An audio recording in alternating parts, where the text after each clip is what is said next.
Rasanya sih nggak perlu host kan ya. Oh udah live streaming nih, jadi nggak boleh ngomong aneh-aneh nih. Nggak boleh. Iya, Mbak Ami, udah live stream ya? Sedang proses, Pak. Oh sedang proses. Mbak Sri Rahayu, Mbak Swasmi, apa kabar? Alhamdulillah. Selamat pagi. Assalamualaikum Bapak Ibu semua. Waalaikumsalam. Salam kenal Mbak Swasmi. Saya belum pernah ketemu atau pernah ketemu mungkin ya? Iya Pak. Pak Jarod sebelumnya di PTM. Saya di PTM, Mbak Oh, Swasmi. di PTM. Iya. Baik, Pak. Mbak Swasmi dari Dong, biar mana saling dulu nih? kenal. Saya di Farmasi Medika, Pak. PTFM. PTFM ya? Iya. PTFM itu bukannya Pak Asep ya? Bukan ya? Bukan, Pak Asep bioindustri ya, bioindustri. Oh, oke. Sesama ex BPPT kita ya Mbak Swasmi ya. Ya, betul Pak Jarod. Ya, makasih selamat bergabung ya Mbak Ya, Swasmi. terima kasih banyak Bapak. Jadi temennya itu ya Om Nendar ya Mbak Ya, Swasmi ya. betul. Saya Mama Nindar sama dari UQ, Pak. UQ, ya betul. Kemarin cerita-cerita terus nyambung ya. Gitu. Mas Jenny ya. Om Nendarnya ya. Mantap ya. Ada Mbak Dian nih. Masuk. Mbak siapa? Bukan Dik. Jatuh nih yang bukan. Yang Mas Ariel siapa yang mau masukin? Oh iya Mbak Dian itu apa namanya Propostat ini. Selamat datang Mbak Dian. Propostat.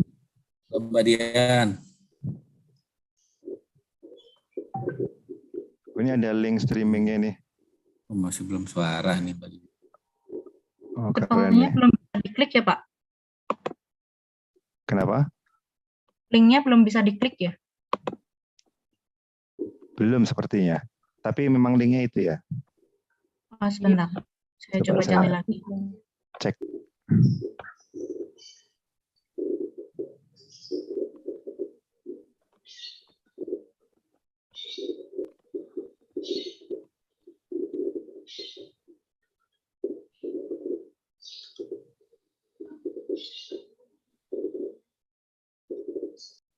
Nggak bisa.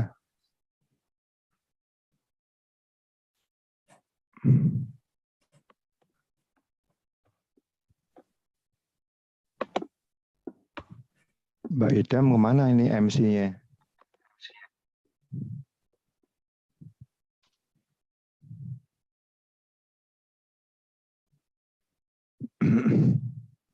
Oh ini bisa ya. Oke.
Oh, Mali belum masuk ya, Om Denny? Iya, belum ada. Saya udah saya kasih linknya sih tadi. Dan jawab juga.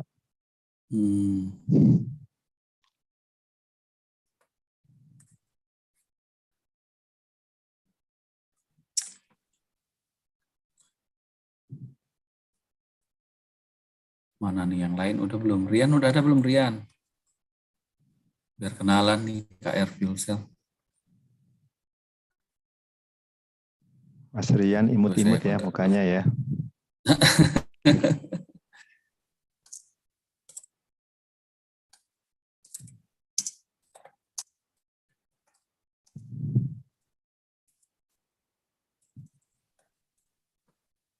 Idam dua misi. Tuh, kok ada admit segala nih? Kok harus saya yang admit nih? Berarti jadiin co-host. Hah? Saya juga Jangan, udah tadi. Mbak Ami jangan saya, Mbak Ami aja. Iya Pak, saya juga admit kok Pak.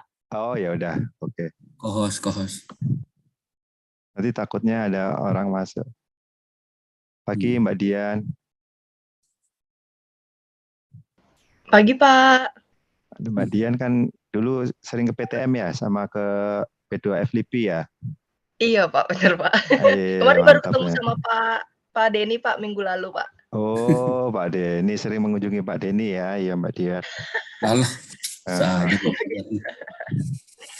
Ya. Izin ya Pak Aril nggak bisa ikut Pak karena ada kick off meeting pagi ini sama CEO-nya kita.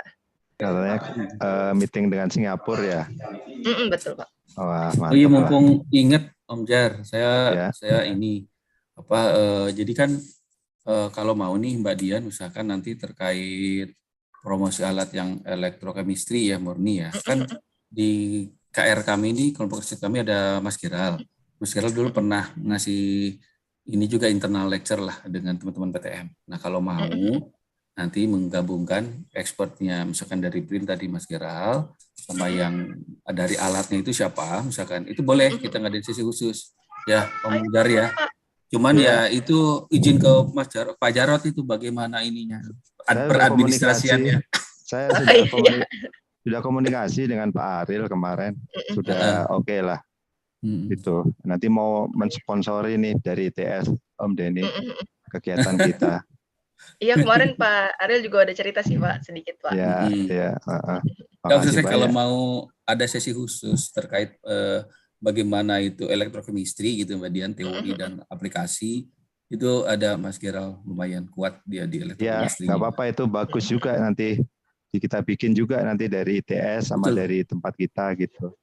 Itu tetap kita klaim juga ke webinar kita yang keberapa gitu Om. Betul. Iya, bagus juga nanti. Kan sekarang kemarin muda ya. Ada kepikiran kayak gitu juga sih Pak, karena ngelihat postingan dari Ibu Amanda Polimer ya Pak ya, kan ada kayak sama gitu. Jadi saya sempat kepikiran juga sih kayak gitu.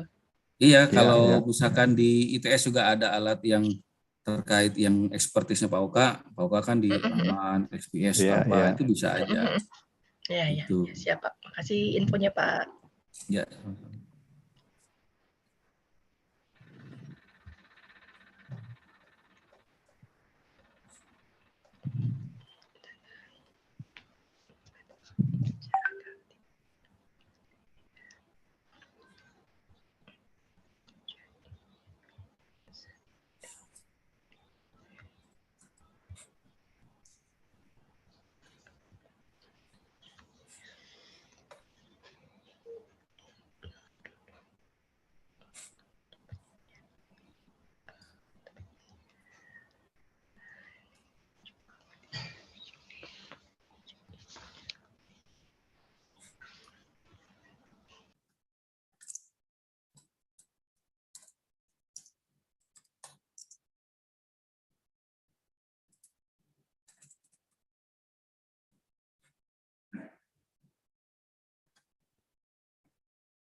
Pak Jarod, halo. Ya. Ini Ali berapa jam? Ini Mas Ali, silakan aja nanti biar dia lebih leluasa lah. Oke. Oke. 1 jam. Ya biar aja lah. Sayang ilmunya kalau dibatasi. Pertanyaannya aja yang dikurangi. Dr. Ali. Good morning, Dr. Ali. Morning, Ali. Ali berapa jam?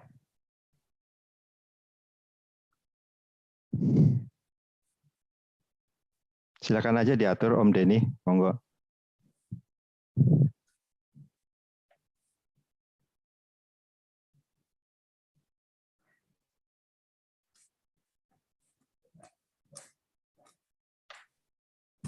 Kemarin juga lebih ya, siapa Mas? Siapa?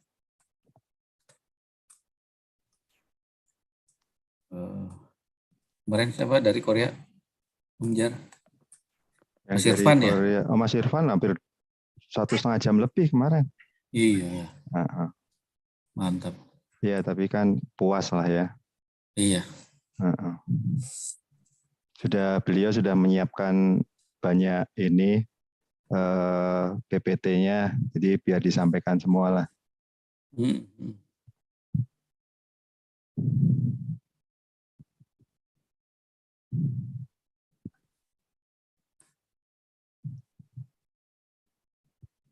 Morning, Dr. Ali.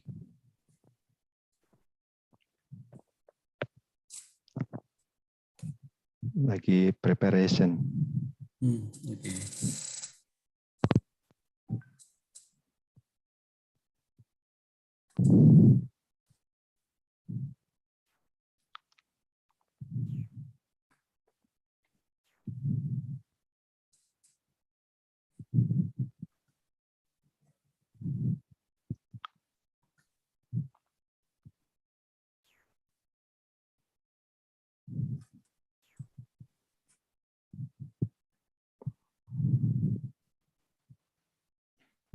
Nanti ada itunya, Mas Denny, apa namanya, absensi ya, nanti di sharing di chat sama Mbak Sri. Sedang mengkaji semula kajian tu.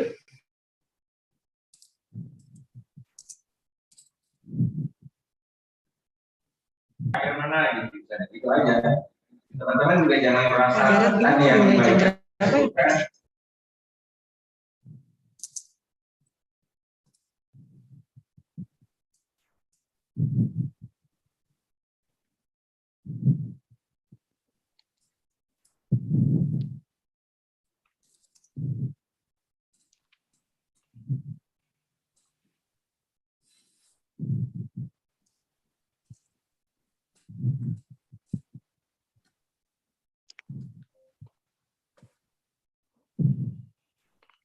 Halo Dr. Ali, are you ready?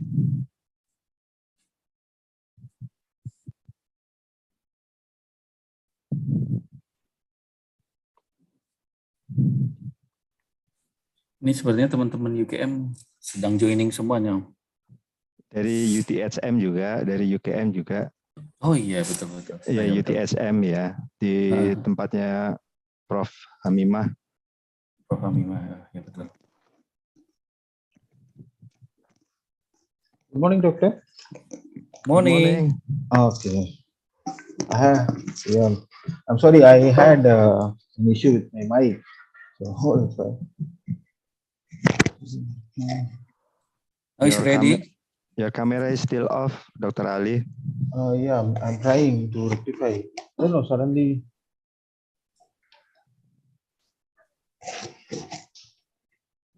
Pak Jarod, kayaknya volumenya agak gedein sedikit, Pak. Punya saya? Ya. Sekarang dengar nggak? Kurang? Kedengar sih, iya. Kayak agak mendem gitu. Oh, aduh, agak mendem ya? Iya. Kedengar sih, kedengar. Pasti harus ganti headsetnya nih.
Dokter Ali problem dengan kameranya, Mas Denny. Oh, iya.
Tuh, Prof. Hamimah udah masuk.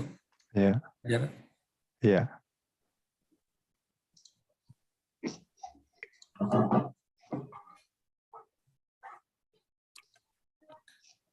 Morning, Prof. Hamimah.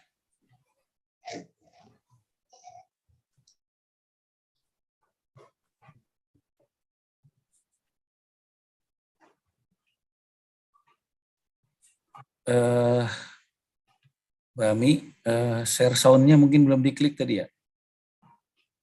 Suaranya belum keluar. Coba dihadiri share.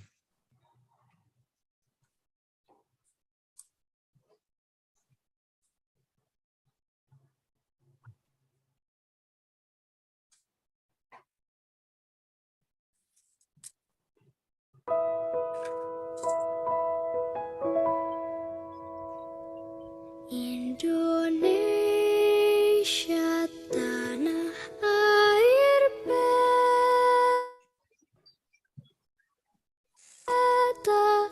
pusaka abadi nan jaya. Indonesia sejak dulu kala tetap dipuja-puja bangsa. Di sana tempat lahir beta, dibuai, dibesarkan bunda, tempat berlindung di hari tua, tempat akhir menutup mata.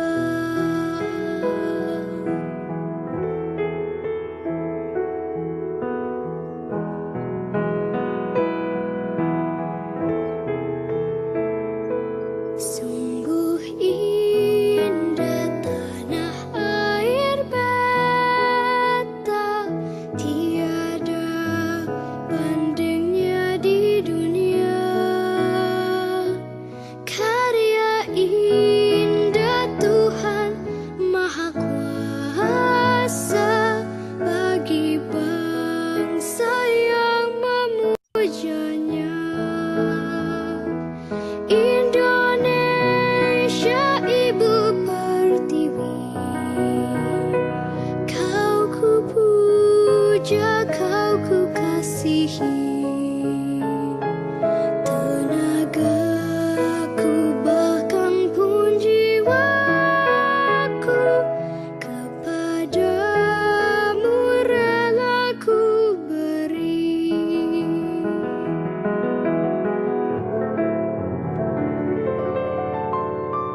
tempat akhir menutup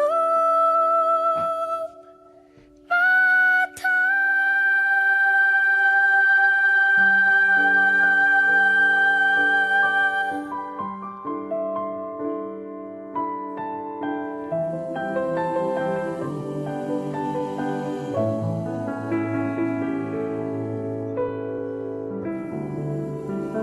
Hello, Dr. Ali. Can you hear me? Yes, doctor. You can hear me, right? Okay, nice. Yeah, okay. Thank I you. think we can starting. Please, Yes, Kak Idam. doctor. Jangan lupa dipin ini. Siapa yang ngepin? Untuk yang speaker, Mbak Ami. Masih di mute. Kak Idam masih di mute. Apakah suara saya sudah bisa didengar? Sudah. Ya. Oke. Jelas, Kak Idam. Let's start our seminar today. Assalamualaikum warahmatullahi wabarakatuh. Barengan sama ini, Bu. Waalaikumsalam. Good morning, everyone. Respectable Dr. Jarod Raharjo, as the head of Material for Fuel Cell and Hydrogen Energy Research Group, National Research and Innovation Agency, Honorable Dr. Muhammad Ali, Research Fellow at Fuel Cell Institute, University Kebangsaan Malaysia, as our speaker today, Honorable Professor Hamimah Abdurrahman, and all participants from Malaysia, respectable Ms. Dian from ITS Science Indonesia, respectable Dr. Denny Sidki Hairudini from Material for Fuel Cell and Hydrogen Research Group as our moderator today, respectable all participants of this seminar. First of all, let's thank the Almighty Allah Subhanahu wa Ta'ala, who has given us some mercies and blessings so that we can attend this virtual seminar without any troubles and obstacles. Secondly, salawat and salam may always be given to our Prophet Muhammad Sallallahu Alaihi Wasallam, who has guided us from the darkness to the lightness. I would like to introduce myself. My name is Damisi, and I will be your master ceremony in this morning. Welcome to today's seminar, SOFC from Synthesis to Characterization. This is the first seminar from seminar series held by our research group. We would like to thank everyone here for making time to attend this remarkable seminar. Ladies and gentlemen, on this occasion, allow me to introduce you to today's agenda. Opening by reciting Basmalah, and then welcoming speech, presentation, discussion, and the last is closing.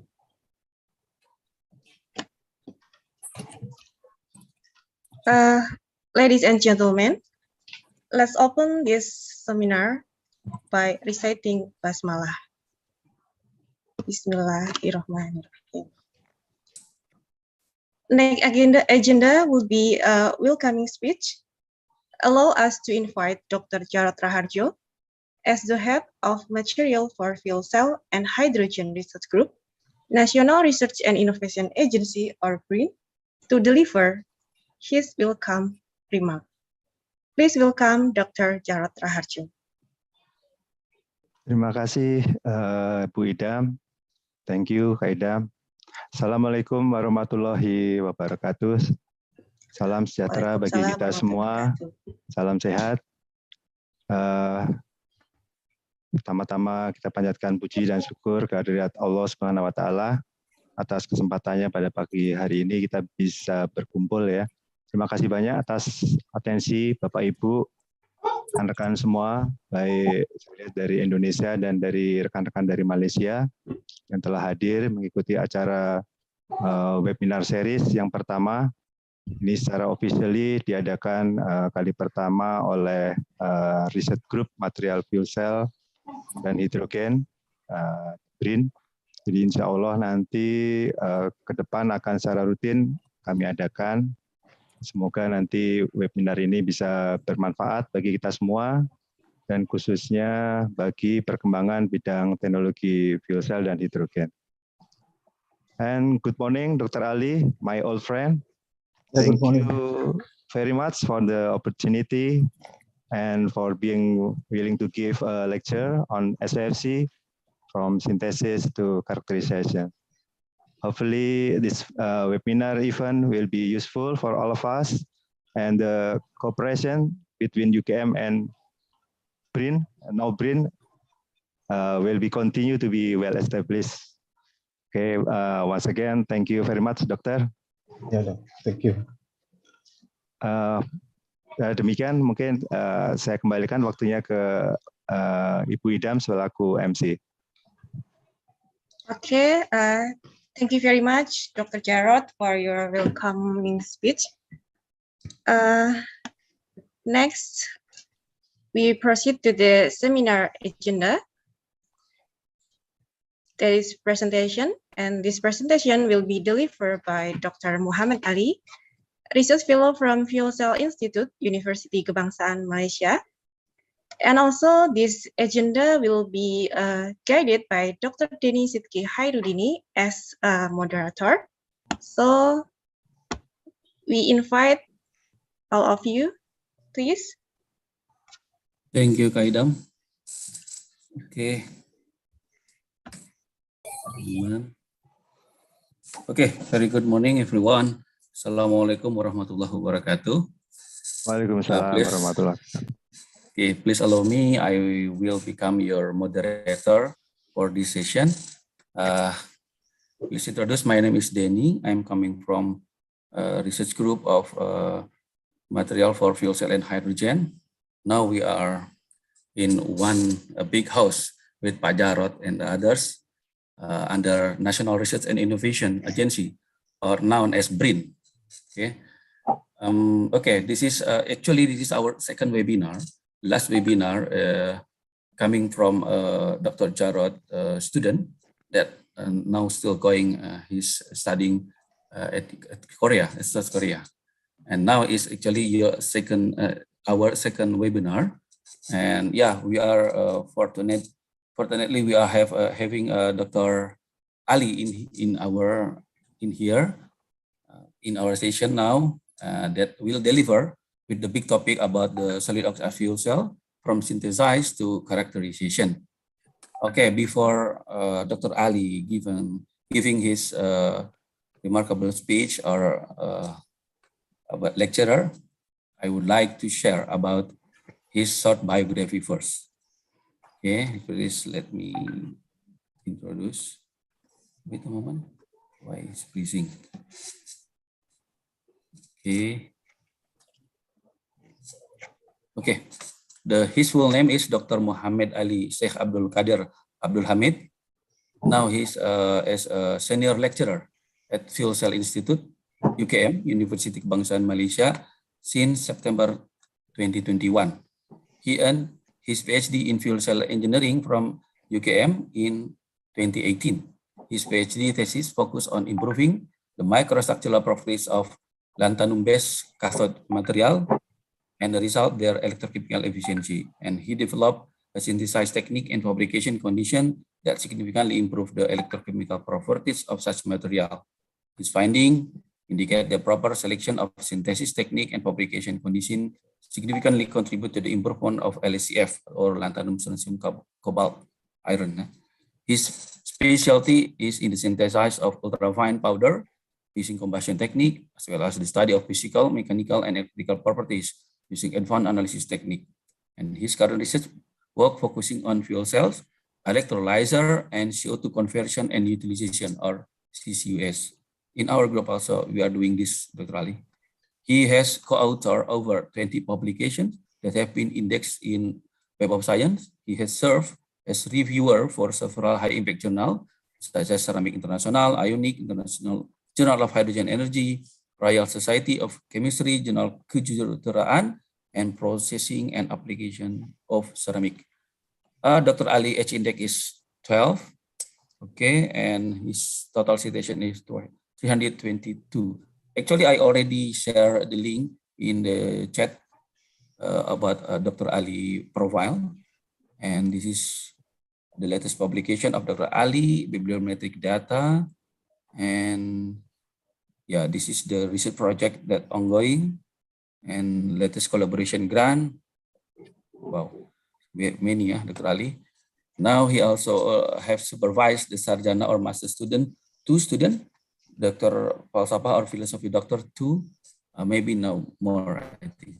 Okay, without further ado, I would like to invite Dr. Ali to give his remarkable speech or lecture about SOFC. Actually, the time is unlimited, Dr. Jarrod told to me, but I don't know. Maybe if you prefer 1 hour is okay. 1 hour also no problem or more. According to our experience last webinar, Dr. Jarrod student, about 1.5 hours. No problem actually. You can manage about 1 or 1.5 hour. Okay, Dr. Ali, the time is yours, please. Okay, thank you, Dr. Lenny. That's wonderful introduction.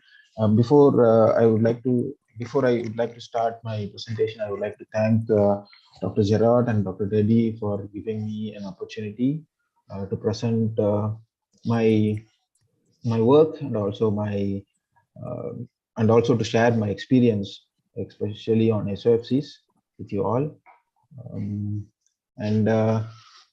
behalf of Fuel Cell Institute and UKM, I would like to welcome colleagues from RAIN and also from IFHE. So without further delay, we can go into the topic. So let me share my screen first. Okay, please. So you can stop me anytime if you are not audible, or if you didn't get me clearly, or if you didn't hear me clearly, just please stop me and I can repeat the same thing.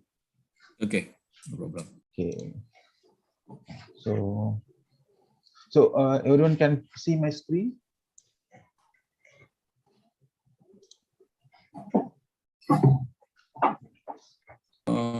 Still white color. Okay, now yeah. it's okay. Okay. So basically, I'm from University Kebangsaan Malaysia, and I belong to Fuel Cell Institute, where I joined as a senior lecturer or a research fellow in September 2021. So I finished my PhD in 2018. After my PhD, I joined Fuel Cell Institute as a postdoc. And during my postdoc, I worked on electrolytes. Then after my postdoc contract finished, I joined as a senior lecturer under contract. So these are my contact informations. You can email me, or you can text me, or you can even call me anytime. I'm always recommend that you can directly call me, and I can entertain anytime regarding your research work, or even if you have any doubts on if you need any more information on this particular topic today, what I'm going to deliver, you can text me so that we can communicate. So in Fuel Cell Institute, before I go into the actual topic, I would like to give a brief introduction on Fuel Institute. Basically, it's I'm kind of promoting Fuel Cell Institute to the audience. So Fuel Cell Institute basically focused on research on fuel cell engineering or hydrogen energy. So we have different groups which are working on different types of fuel cells. So we have groups which works on direct methanol fuel cells, and also we have groups which are working on bipolar plates for polymer membrane fuel cells, and also for the low temperature fuel cells. And then we have solid oxide fuel cell group, which from where I belong to. Then also we work on biohydrogen, and we also work on biofuel cells. Then we also work on fuel cell processing. And then we also have solar fuel cell, where they use solar energy to produce hydrogen through electrolysis process. And then we have fuel cell electrochemical processing lab, where they they fabricate a complete stack, and then they test the performance of the stack. So this is the a small research team from solid oxide fuel cell group. Then she is Prof. Andana Stuti Mukta. She's our head, or we can say she's the leader of the group.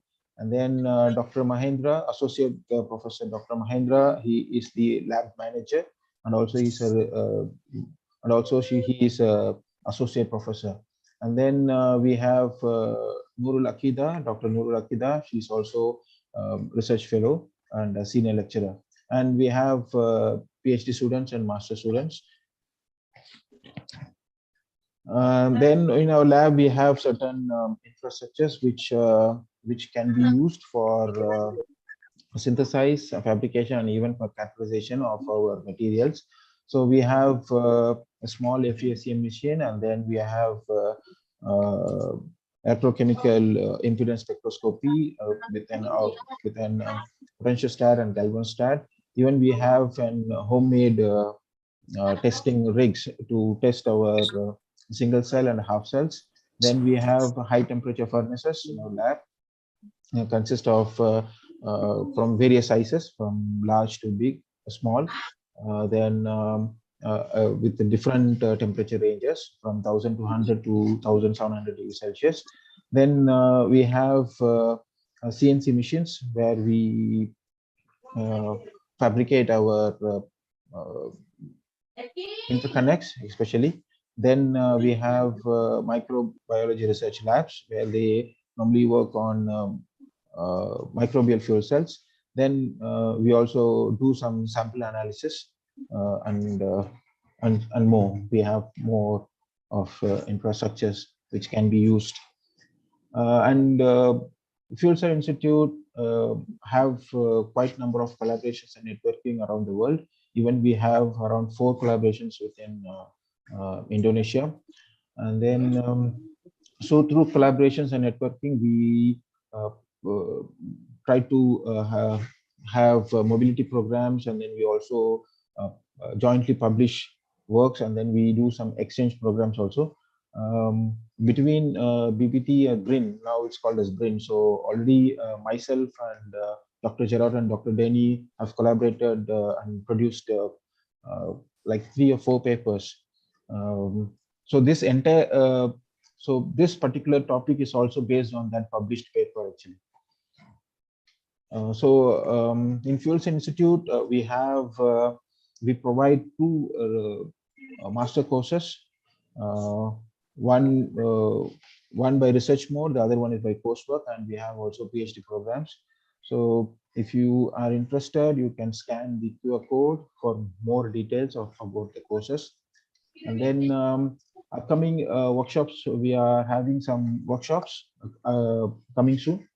One in May, the other one is in August. So in May, we are going to conduct an 1 day or 2 days workshop on strategies to write a review article, or the speakers will be giving you their experiences, means they will be sharing their experiences regarding how to write a review article. So particularly Prof. Dr. Siddhi Khartoum is our director of the group. She's also giving going to share her experience. The other 2 are Dr. Noura and Dr. Zul. They are have expertise in writing review papers. And then in August, we have 1 full week of hydrogen and fuel cells week. where we'll have like different types of courses with a small fee, where you can experience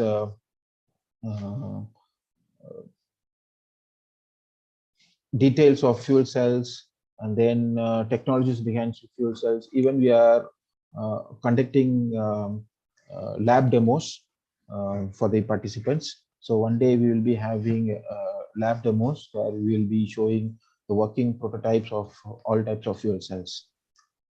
So thank you on that aspect, that since I'm from fuel cell, so I have to promote, and also to promote the upcoming workshops. So if you're interested, please do join the workshops. So let's go into the topic. So today we are going to have seminar number 1 under the research group of materials for FCH2. So today the topic is SOFC from synthesis to characterization, and myself, Dr. Muhammad Ali. So let's go into the topic. Okay, so this particular topic is extracted from 2 different review papers, which was recently published, but it's just recently accepted, but I haven't published yet. It's still under proofreading. The first paper was published, was accepted in the International Journal of Integrated Engineering. The title is a review on the process, structure, performance of lanthanum, strontium, cobalt, ferrite oxide for solid oxide fuel cell cathodes. The second paper is a review on X-ray photoelectron spectroscopy technique to analyze the stability and degradation mechanism of solid oxide fuel cell cathode materials. So the entire talk is extracted from these 2 references. When we talk about fuel cells, so fuel cells an electrochemical device which converts chemical energy into electrical energy through the transport of ions through the electrolytes. And basically, a fuel cell doesn't have any moving parts, and it's very simple and very robust system. And then fuel cell are of different types. We can classify based on the type of electrolytes we use and types based on their operating temperatures. So we can classify the different types of fuel cells. So we have different types of fuel cells, starting from polymer membrane fuel cells to solid oxide fuel cell, where solid oxide fuel cells consist of all the components in a solid form, whereas polymer membrane fuel cells, they consist of membranes, and some of the fuel cells will have liquid-based electrolytes. So when compared to the other fuel cells, solid oxide fuel cells has been considered as the most promising and highly efficient type of fuel cell. So these are the advantages of fuel cells, where it has high efficiency, which is around 50% of 50% efficiency is there, whereas if you consider SOFC, it has 80% when we talk about combined heat effect by extracting the the waste heat, then we use it for other purpose. Then the efficiency of the fuel cell increases, and it is an environmental friendly device, and also noise free, and there is no restrictions on the site, so we can install in any place. So it's kind of environmental friendly device. So let's go into the introduction of solid oxide fuel cell. So when we see the history of solid oxide fuel cell, it starts from in 1880s, 1800, where first fuel cell was developed. It's basically a reverse type of electrolysis, where the William Groove designed its first fuel cell. But until 1950, there was not much development. For the past few, 3 or 4 decades, large amount of work is being carried out on SOFC, particularly in Western countries, and then we started having lots of work in the Asian countries also, especially in Japan, Korea, and China. And then for the last 20 years, Malaysia and Indonesia have been working on solid oxide based fuel cells. So solid oxide fuel cells have main advantages and disadvantages is the fuel's flexibility, and then its high efficiency, whereas its high operating temperatures are the main disadvantages. When compared to the other fuel cells, solid oxide fuel cells can be fueled with different types of fuels, whereas for the polymer membrane fuel cells or alkaline fuel cells, we have to use pure hydrogen, whereas for solid oxide fuel cells, we can use hydrocarbon fuels, and then we can use internal reforming from the heat. Means the operating temperature itself is very high. So with that operating temperature, we can do the internal reforming and then reform those hydrocarbon fuels and produce our hydrogen to fuel our fuel cells.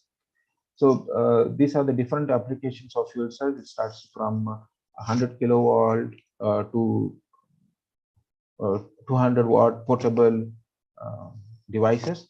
So it has wide range of applications. Even SOFCs can be used in automobile industries. Nissan is working on the biofueled SOFC vehicle. Maybe it may be commercialized in 5 to 10 years soon. So these are the principal operation of an SOFC. And then on the left side shows the schematic representation of a single solid oxide fuel cell. On the cathode side, reduction reaction happens, whereas the anode side oxidation reaction happens. And then the overall reaction will gives you heat, water, and electricity.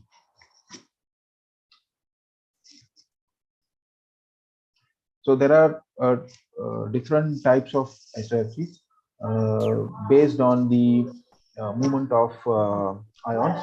So the first one is called the oxide ion conducting electrolyte. Second one is the proton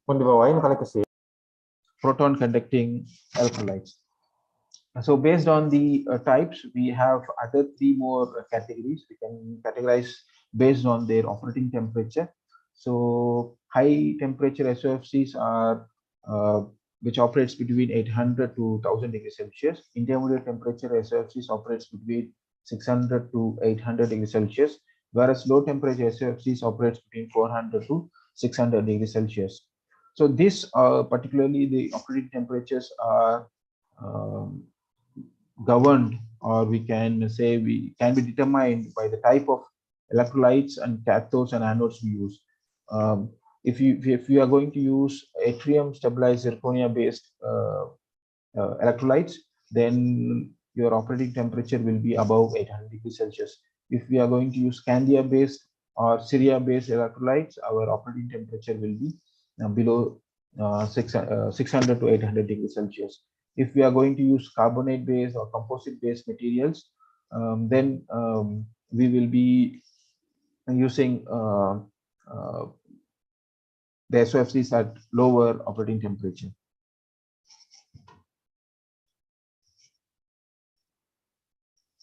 And these are the important components of solid oxide fuel cell. The first one is the cathode. Then we have electrolyte, an anode, interconnect, and sealants. So these 4 components and plus sealants can be called as a single cell. So if when we are fabricating an SOFC, which may consist of many cells, so in a single cell consists of these 5 main components. So we can say first 4 components are the main, and sealants is to seal between the other 2 layers in order to avoid any crossovers of our gases.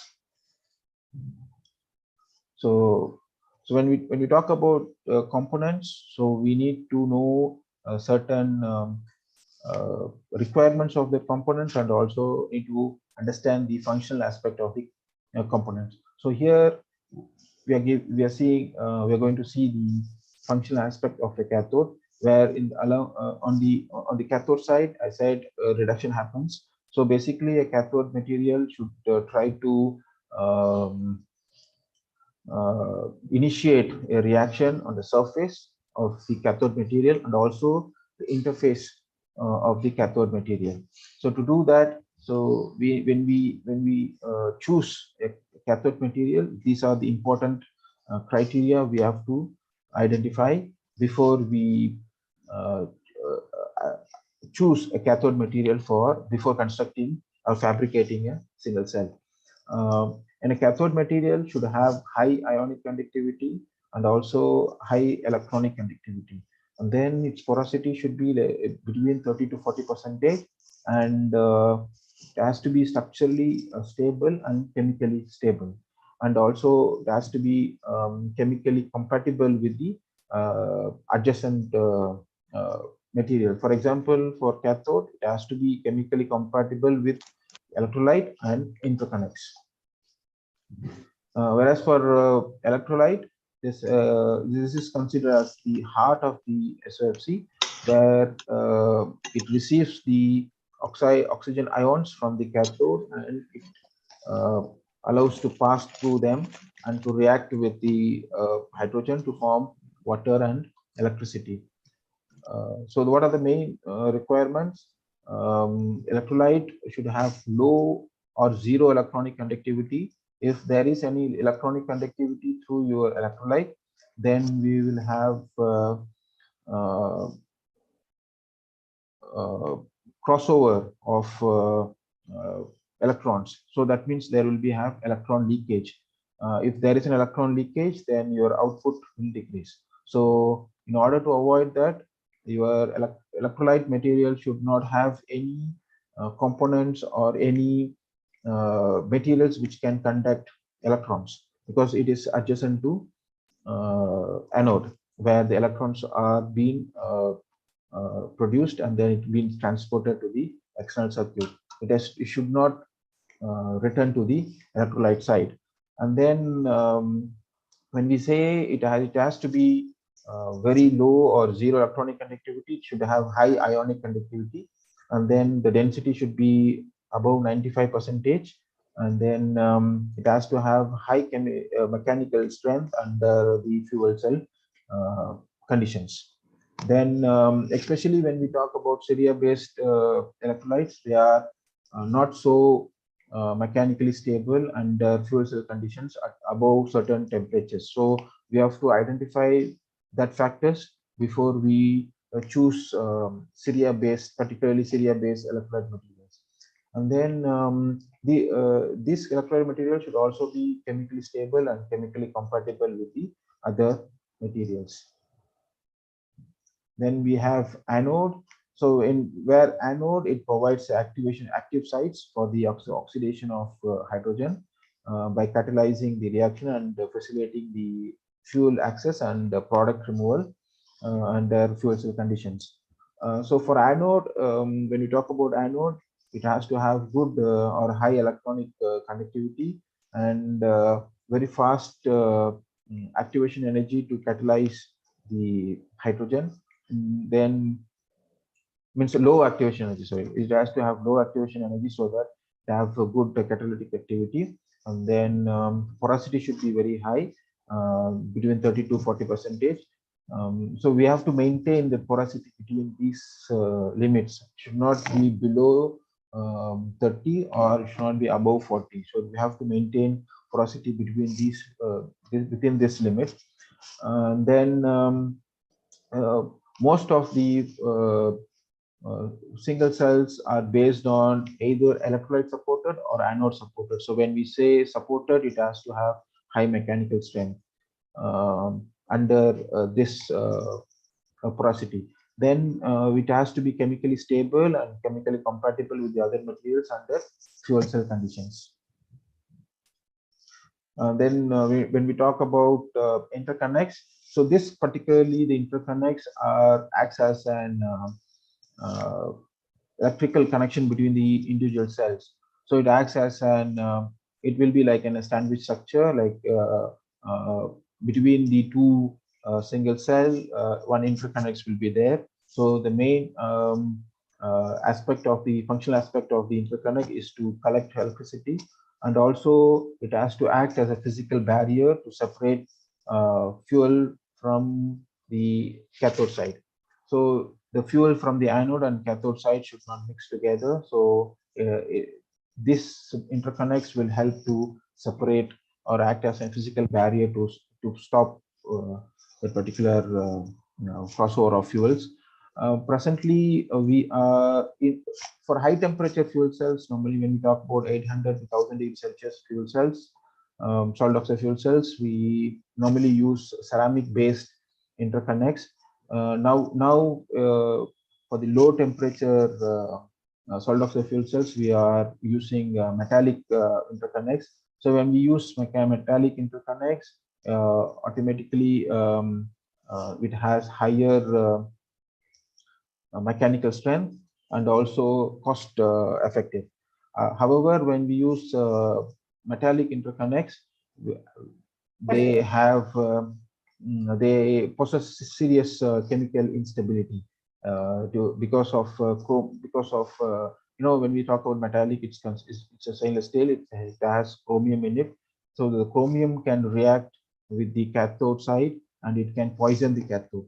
So in order to avoid the metallic interconnects reacting with the cathode, so we use some spinel coatings in order to protective coating. We can say a protective coating in order to avoid the interaction between the interconnects and the cathode material. So this is one of the hot topics at the moment, where many papers are being published on this study. So if anyone interested on to work on interconnects, and then using and working on any protective films in order, and then coating on top of the metallic interconnects. So it is one of the hot topic at the moment. So if anyone interested, you can work on that part. And then let's talk about the research opportunities and challenges in SOFC.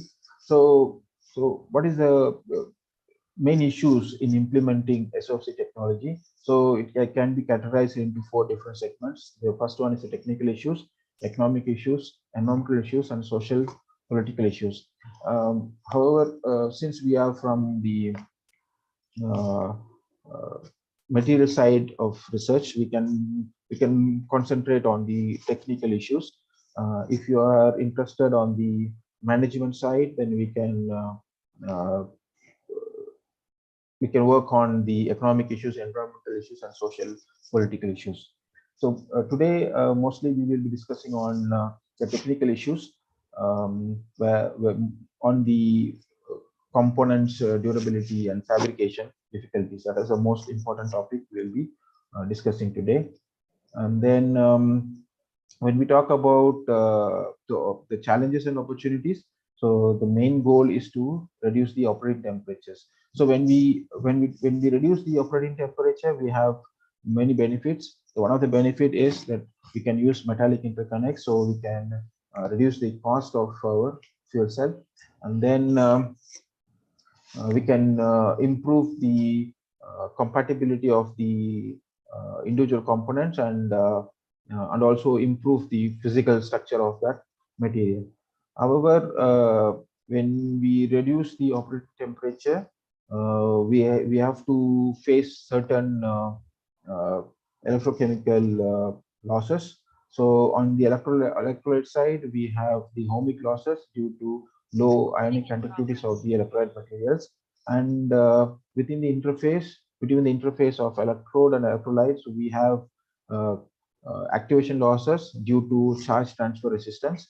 The other one is the poor catalytic activity of the electrodes, which is called as concentration losses. These can be reduced, or we can minimize based on different techniques. So one of the most two important techniques which where the researchers are working more. The other one is the reducing the electrolyte layer thickness. So by reducing the electrolyte layer thickness, we can improve the ionic conductivity, even though we operate at lower operating temperature, or we have to optimize the material and their properties by choosing different type of materials or through synthesis and fabrications. So when we choose a topic for research in solid oxide fuel cells, we can work on different types of cathode materials, and then we can study on their oxygen reduction reactions. Whereas when we talk about anode materials, we can study on the hydrogen oxidation reactions. For electrolyte materials, we can study on their ionic conductivity. These are we can study on different types of materials, and then we can even study on the material properties of the existing material properties, such as composition and microstructure, by identifying various factors and also adopting advanced processing conditions and characterization techniques, which can help to enhance the performance of SOFC. So this particular figure shows you how the processing and performance are interrelated. This describes the relationship between the processing, means we can say physical properties, and then the synthesis and characterization, and also how these properties are interrelated. So when we talk about synthesis, we have to identify what type of synthesis we are going to use, and if you choose a type, then we have to identify what are different parameters which we have to be considered. So when we have different types and then different parameters, they are going to influence your microstructure of your starting powder, which will give big significance difference in your performance. And also when we talk about fabrication, we have to identify the right fabrication techniques for your particular materials you are going to study. Then sintering temperature and thickness of that particular component also will affect. So we have to identify those important parameters. And then even impurities in your fuel also will have certain impact to your performance. So when we talk about performance, we talk about ionic and electronic conduction, thermal expansion coefficient, and chemical and mechanical stability of your materials. So these are the different types of synthesis process, and I have grouped the important parameters. So this may help you to identify the different parameters which are related to different synthesis techniques. For the first method, solid state reaction method is just one of the oldest method and very simple and straightforward method, where you use oxides of different powders according to their molar ratio, and then we mix them in a solvent using ball milling technique, or any even manual with mortar and vessel. So we can produce oxide powders, but these oxide powders requires high calcination temperatures, so and high chances of impurities will be there. Choosing a chemical synthesis method is more appropriate if you want to produce nano-sized powders, especially sol-gel based methods and combustion methods, and hydrothermal process or microwave radiation methods are one of the most promising methods to produce nano-sized powders. When we talk about solid state reaction method, we have to give importance to the ball to powder mass ratio. So when we cannot randomly choose ball and the powder, so we have to have a proper calculation of to estimate the number of balls, and then the powder mass, and then the milling time, milling speed, and solvent type we are going to use. Whereas for Sol Gel, we need to identify the type and the complexant type and its content in order to have good control on the hydrolysis and condensation rates. Whereas in polymeric complexion combustions, we are going to use two or more chelating agents. So we have to identify the right combination of chelating agents, and also we have to adjust pH value of your solvent before initiating the combustions. So similar way, all the synthesis techniques have different parameters which has to be controlled and has to be identified to produce good or high performance powders. We can use three different ways to run your experiment. The one is the trial and error method, which is the most oldest method, which is called trial and error method. The other one is the one factor at a time method. The other one is design of experiments. So one factor at a time and design of experiments can be used in order to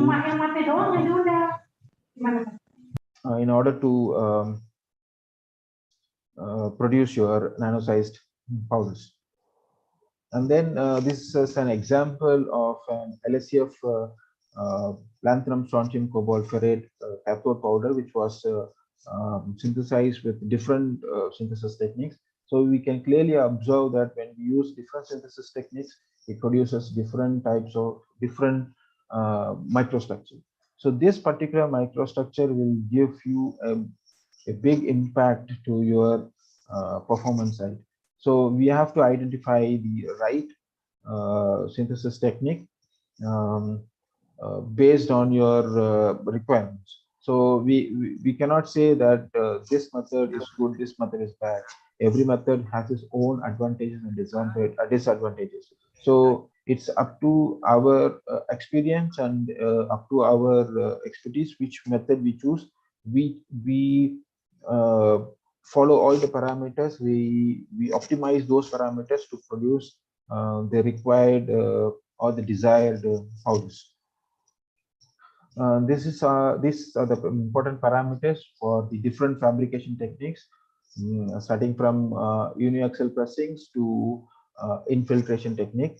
So there are different types of fabrication techniques. So we can choose the appropriate techniques in order to fabricate your the cell.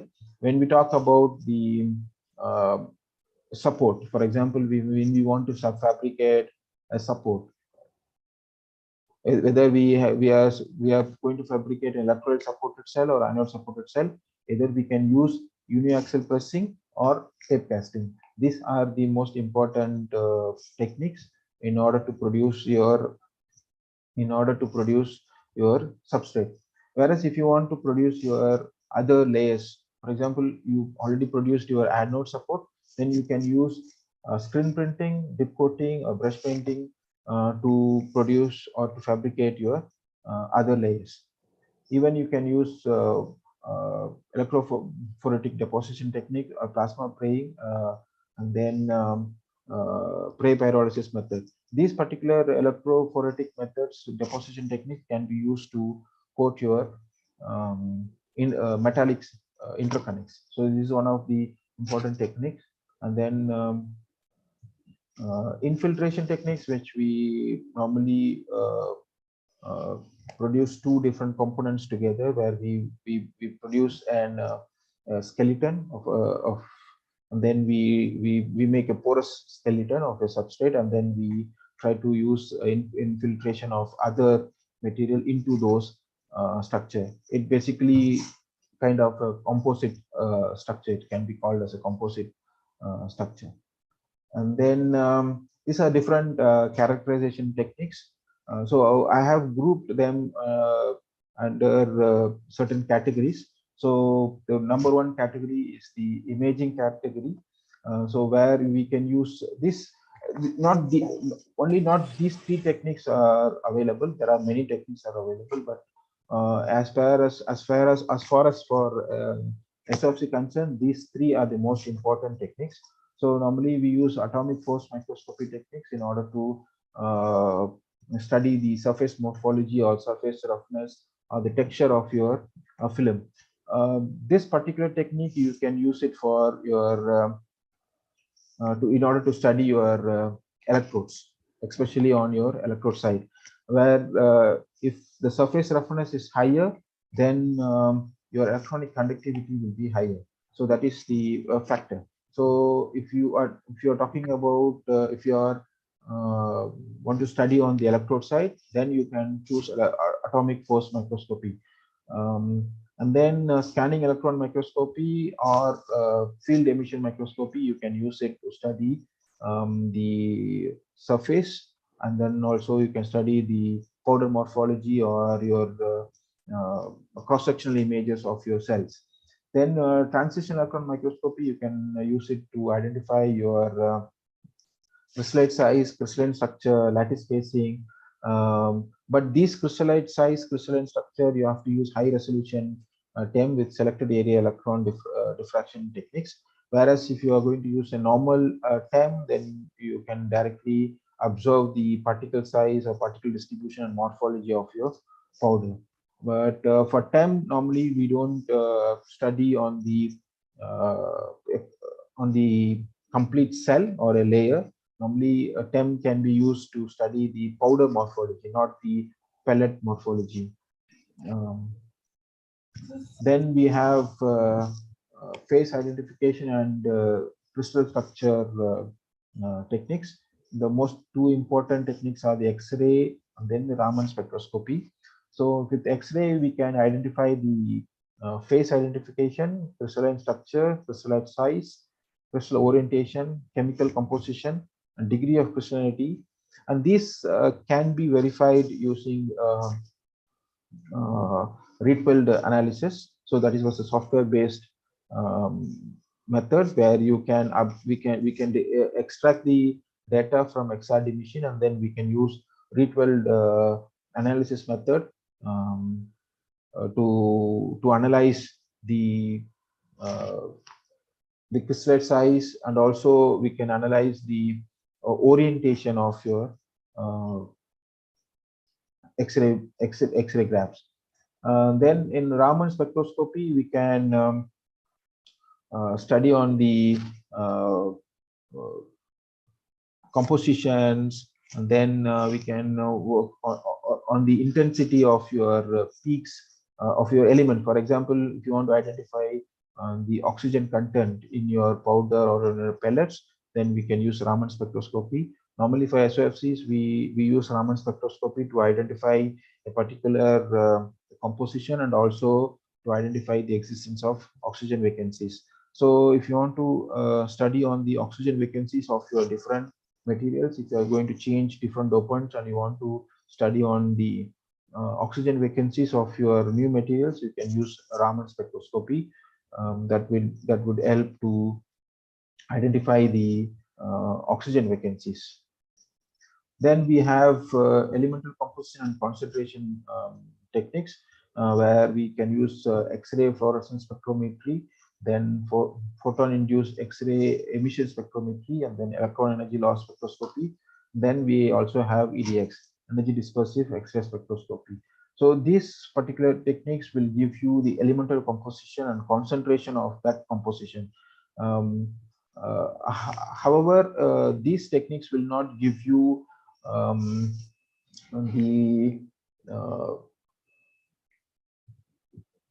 the oxidation number or the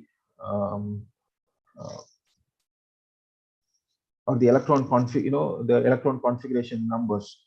Those kind of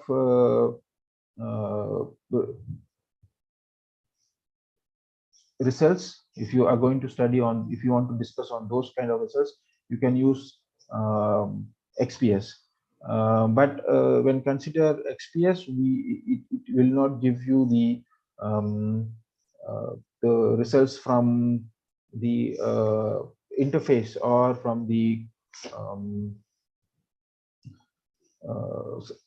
means you cannot test the thick samples. So these particular techniques will give you information on the surface to certain nano depth.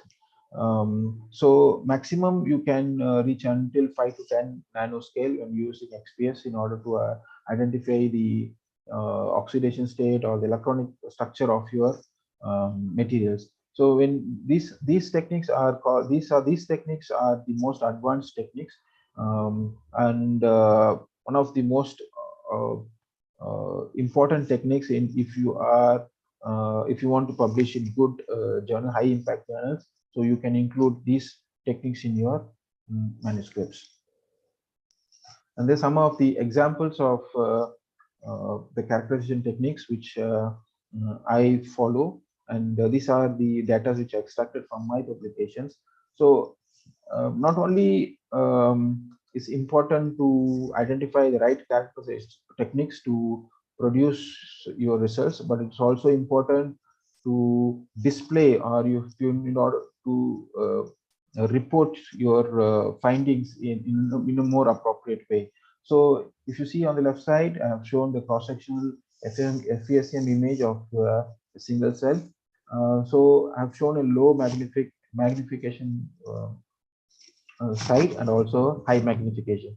So this is one of the best way to represent your results. The other one, the right side, is the XRD. When we want to show two different XRDs in the same graph, so you have to have different color codes, and also you need to identify the elements present with different symbols. And when we want to report the results, your X scale values and your Y scale value should have same gaps, spaces between the two numbers, and then your constants we should have it should be in italics, and then make sure when you identify the materials with the different symbols, it has to be reported in the same graph so that readers can understand which symbol belongs to which elements. Then when we report the in a table form, you always if you are when you're talking about a quantity, then always means numbers, always use error bars. That is very important. Then always use your means like the units on the on your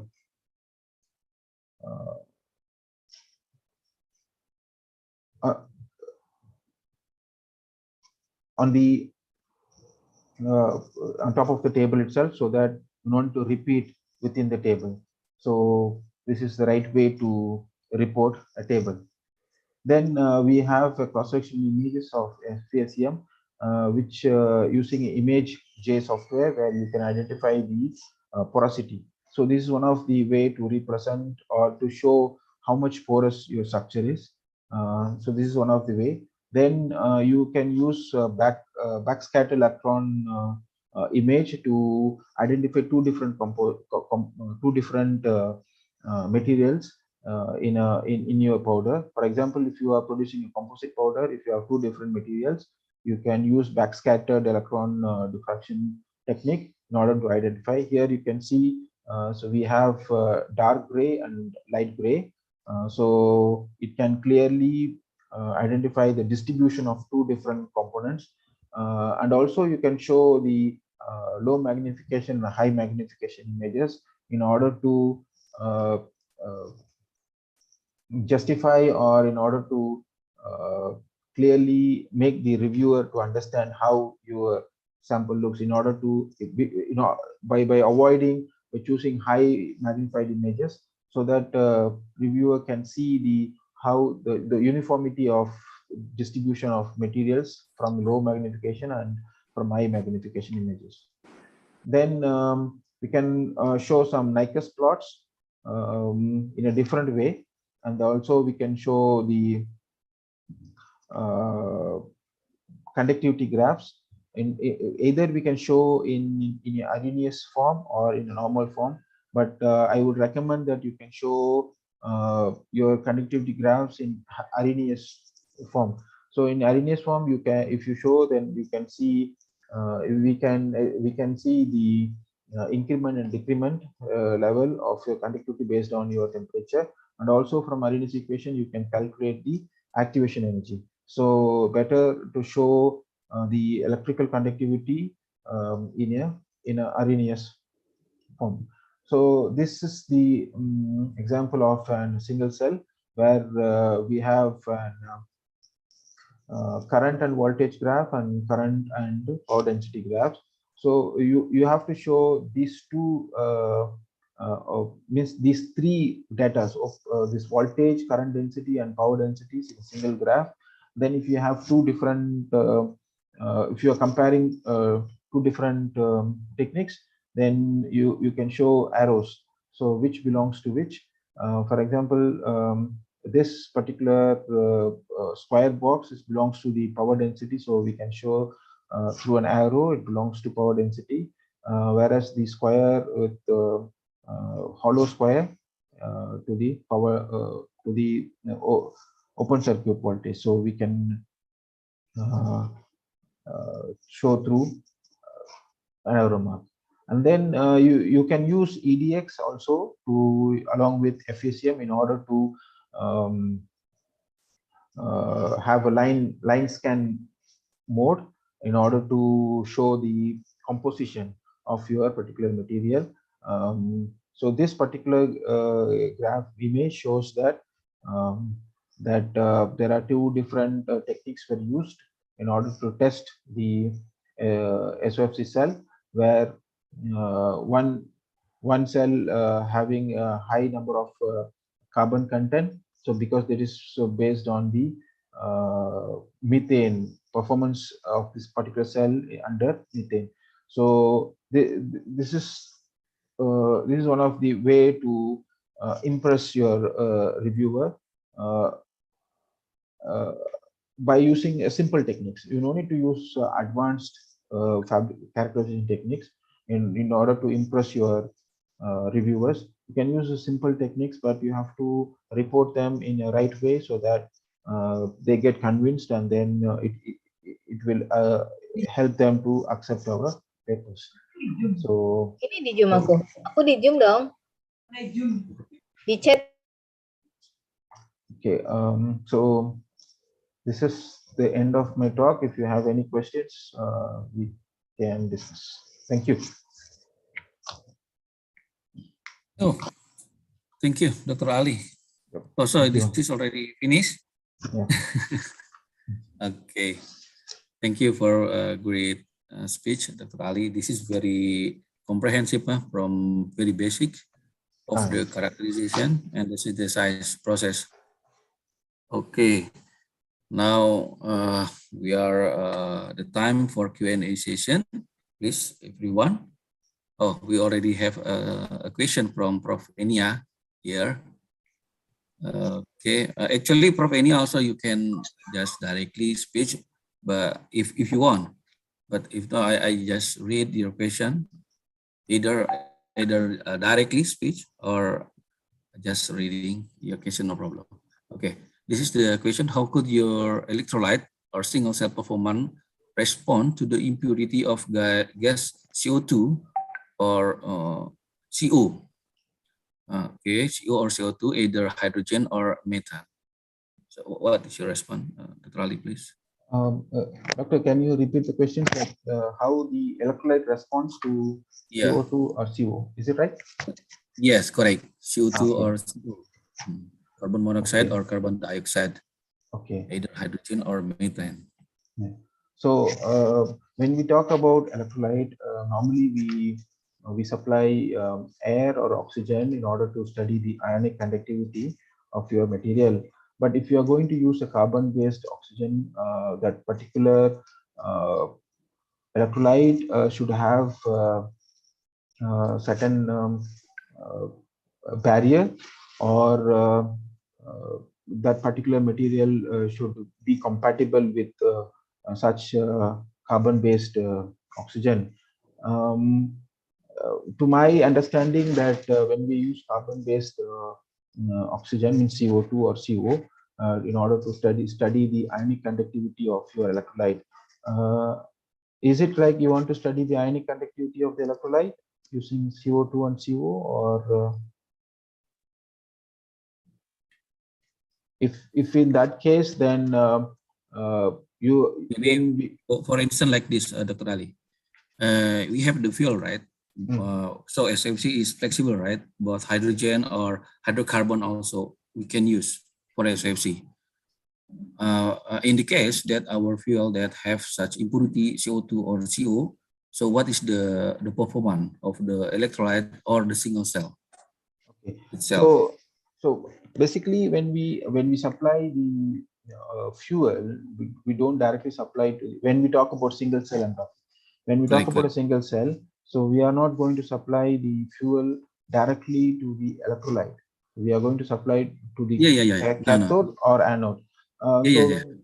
So when we talk about carbon-based or CO2 to the anode side or to the cathode side, so the means the electrolyte side, means electrode side, cathode or anode.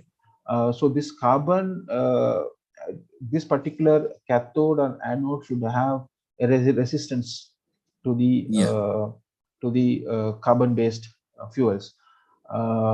So in that aspect, we have to develop a promising cathode material or anode material in order to have more resistance to the carbon, even though carbon is present as an impurity in your fuel. If your material is not so resistant, that carbon can deposit and it can block the porous microstructure of the electrode, and it will hinders the performance of the electrode. If the carbon is going to block all those porous materials, porous microstructure, then your oxide ions or hydrogen ions will not move through your anode and cathode. If in that case, then your catalytic activity will decrease and your activation energy will increase, and ultimately your materials will fail in a long-term performance. So this is we have to study on the degradation mechanism of such materials under different fuels in order to estimate its performance under different fuels. So basically, when you're using carbon or sulfur-based fuels, it's going to clog, we can say, clog those porous microstructure. Okay. Is it answer your question, Prof. Inia? Okay. Prof. Inia. Satisfied. Okay, thank you, Dr. Ali. Maybe in your group who is focusing on the CO2 tolerance or CO tolerance, is it you also doing that characteristic? Yes, doctor, I'm also working on it.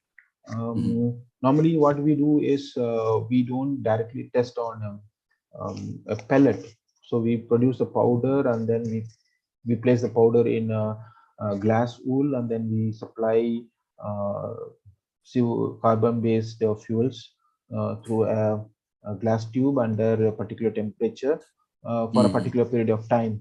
Then we what we do is we extract or we collect the exhaust gas, and then we study that gas in the GC to see how much of carbon-based fuels has been reformed. So, for example, we use 100% of carbon. How much carbon is being collected on the other side? So normally we study like that, and also we collect those material and we observe under microscope, scanning electron microscope or XPS, or Raman spectroscopy, in order to identify the intensity of the carbon present. So the more tolerance is the best material. So different materials under different at the same operating conditions, then we identify the best from the chosen. Okay, thank you for the response. Yeah.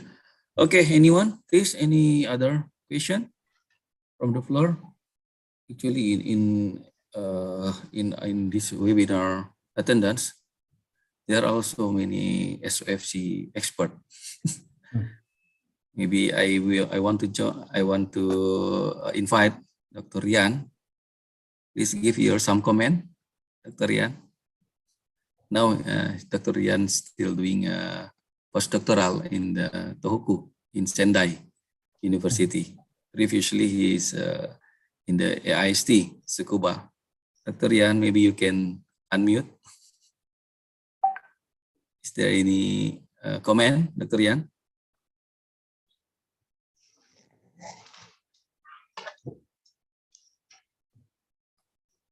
Okay, maybe still the indication. Okay. Okay, maybe I have some other question for you. So in your group, in the Fuel Cell Institute, in the cell fuel, maybe regarding the component of the interconnect, now is concerned on what kind of the material, a metal base or graphite base or any other materials? We are working on the metallic base, metallic stainless steel. So when we talk about metallic, it's basically stainless steel of high grade. Then we use cobalt, molybdenum, and then copper-based spinel coating in order to cover.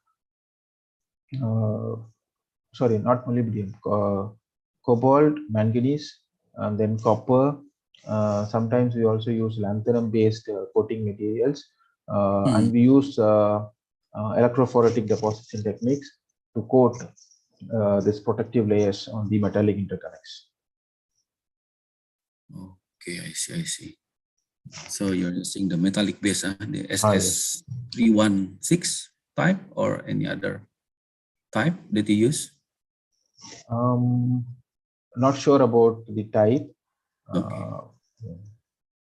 What about the aluminum base? Did you also doing that one? No, we don't use aluminum base actually. We go with only stainless steel base, yeah. Okay. Stainless steel base, because stainless steel can withstand the high temperatures, and then it is also mechanically more stable under fuel cell conditions. Okay.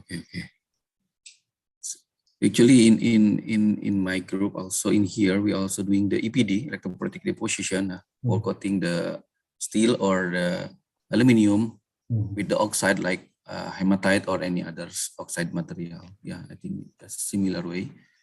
Okay.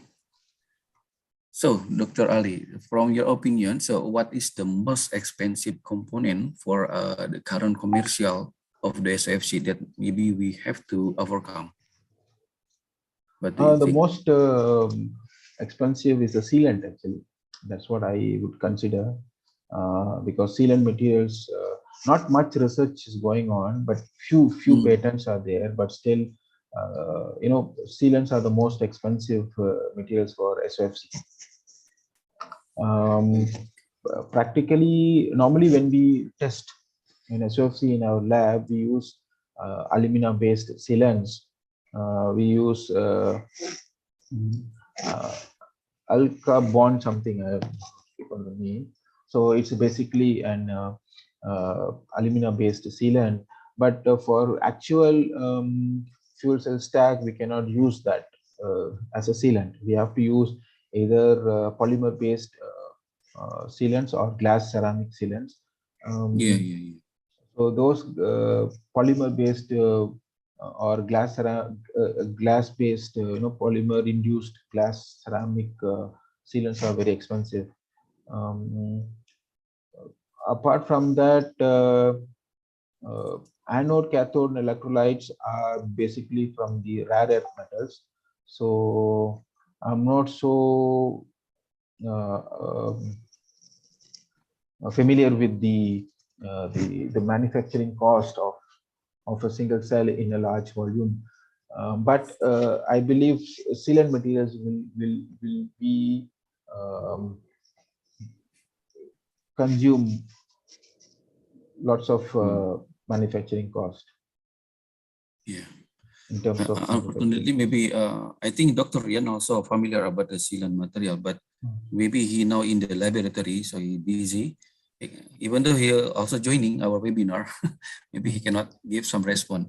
Actually, we ever doing some of the sealant material doing when we doing postdoc in the ICE Cuba.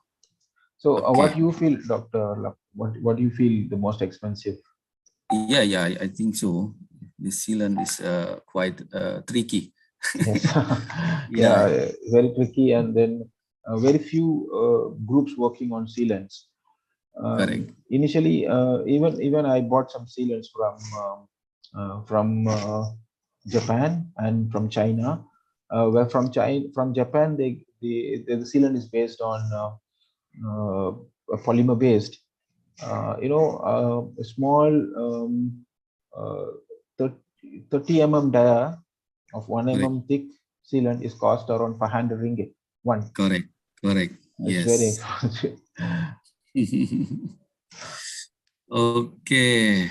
I think we have another question from the floor. From Muhammad Faisal. Salam, doctor. Do you have any suggestion on testing the leakage analysis for interconnect? Please. Leakage test. Leakage. Okay. Normally when we test a single cell, we normally supply nitrogen first. We don't supply oxygen or hydrogen, in order to avoid any crossover of fuels. Before starting the experiment, we supply nitrogen, and then we supply nitrogen from the anode side, and then we try to see whether we collect nitrogen from the anode side, cathode side. If there is a leakage, so we immerse the outside, means the outlet, into a water bath. Then we can see a bubble. So if there is any leakage from the anode to cathode, so through the bubble we can identify that there is a leakage. So you can adopt such methodology to identify the leakage of your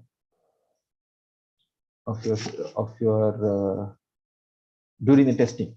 Yeah, that is what we do. Either from the SOC test station we have, and also we have home built test station. So we follow this technique to one of the most easiest and cheapest technique to identify the leakage. Is it you're talking about this kind of leakage or the other type? Maybe to Mr. Faisal, you can. Okay, yes, you already confirmed. Correct. Okay. So you can supply the nitrogen first, and then you can check the leakage on the. You supply nitrogen from the anode side first, and then to the cathode side you check whether you immerse the outside outlet pipe into the water bath. And similar way, you supply nitrogen on the cathode side. Means you have to repeat both the sides. So you have to see whether both the sides are leaking or not. So you have to supply nitrogen from anode side first. Then the second time you have to supply nitrogen from cathode side. Then you have to see whether it is passing through the cell or to the anode side. Okay, doctor. Okay. Okay, please. That's for anode. I mean, my answer is for interconnect. Is it possible for me to fabricate what we call a new design? Okay, and then like a simple box. simple box for fit the interconnect, and then we observe the leakage by using solution like water or fuel lah. Okay. So is it possible that I use the manufacturer box to identify the leakage by observing the bubble only? Yes, you can use the bubble technique actually, but don't immerse your cell into the water. You cannot immerse the cell into the water. You have to assemble everything, and then you can supply through the interconnects, or if you have flow channels in your interconnects, also you can check. You can seal everything, then you supply to the inlet, and then you can observe through the outlet whether there is any leakage through the water bubble. But you have to connect the outlet to the water bath, into any beaker with water, then you can observe the. But don't supply any gas. You can use the inert gas, nitrogen. That would be better. Okay, thank you, Doctor. Okay, thank you, Faisal, for your question, and maybe we can go into another question. Okay, maybe I think this is not so relevant, but yeah, this is just for the know-how for all of us. This is some question from Mbak Dian, I think, from ITS Science Indonesia. So Mbak Dian is the supplier for the equipment of the testing, advanced testing, including fuel cell testing. Her question is, based on your experience, what kind of the most effective catalyst for synthesizing SOFC? What your comment, Dr. Ali? Catalyst, you're talking about catalyst? Yeah, I think so. You will confuse because we are in SOFC, not MFC. Yes. So for basically for SOFC, we don't use catalyst because all our components are solid based, and then it's all ceramic based materials. That is one of the main advantage when compared to the other fuel cells, that we don't use any precious or noble catalytic materials. However, we can choose our cathode, electrolyte, and anode materials based on the operating temperatures. So when we talk about high operating temperatures, we can use zirconia based materials. That is the most promising materials. When we talk about intermediates, we can say Scandia or Syria based materials. Then when we talk about low temperatures, we can talk about barium cerate or barium strontium or barium zirconate based materials. So these are the most promising materials that can be used in SOFCs according to their operating temperature. So we have to identify the operating temperature, and we have to choose the appropriate or the suitable electrolyte materials, anode materials, and cathode materials. So these are the examples of an electrolyte. I said for cathode, we can use lanthanum based or strontium based cathode materials. For the anode side, the most promising one is the nickel based anode materials, because nickel is